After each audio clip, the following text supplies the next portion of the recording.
কামপুৰ চাংচুকীত বিগত বৰ্ষৰ দৰে এইবেলিও হয় পৰম্পৰাগতভাৱে ম'হ যুঁজ। বৰহমপুৰ সমষ্টিটো বিগত সময়ছোৱাত প্ৰাক্তন মুখ্যমন্ত্ৰী প্ৰফুল্ল কুমাৰ মহন্তৰ অসুস্থতাৰ বাবে মিত্ৰজোঁট দল বিজেপিৰ হাতত দিয়া হৈছিল। যদিও বৰ্তমান সময়ত পুনৰ আঞ্চলিকতাবাদ আৰু জাতীয়তাবাদৰ উত্থানৰ বাবে সমষ্টিটোৰ যুৱ শক্তিৰ লগতে সমষ্টিবাসী ৰাইজে বিচাৰিছে বুলি উল্লেখ কৰে। বৰহমপুৰ সমষ্টিটো অগপ দলৰ দুৰ্গৰ লগতে ৰাজনৈতিক মূল ভেটি আৰু চালিকা শক্তি। এই সমষ্টিটো মিত্ৰজোঁটেৰে গঠন হ'লেও এইবাৰ অগপ দলে বিচাৰিছে আৰু প্ৰতিনিধিত্ব কৰিব বুলি জনায় মণিমাধৱ মহন্তই।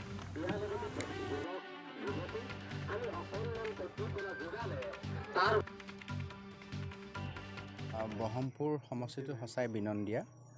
য'লেই গৈছোঁ ত'তে জাতীয়তাবাদ আৰু আঞ্চলিকতাবাদৰ সুবাস দেখিছোঁ।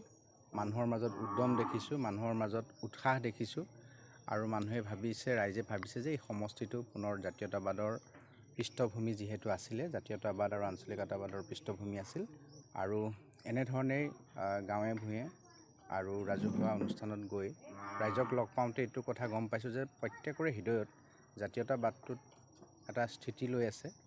খালি সময় আৰু পৰিৱেশ তেওঁলোকে হয়তো নোপোৱা কাৰণে সেইখিনি বহিঃপ্ৰকাশ ঘটা নাছিল। কিন্তু আজি গোটেই সমষ্টিটোৰ চুকে কোণে জাতীয়তাবাদৰ নতুন এটা ভাৱধাৰা জাগ্ৰত হৈছে। আমি আশা কৰিছোঁ আগন্তুক বিধানসভা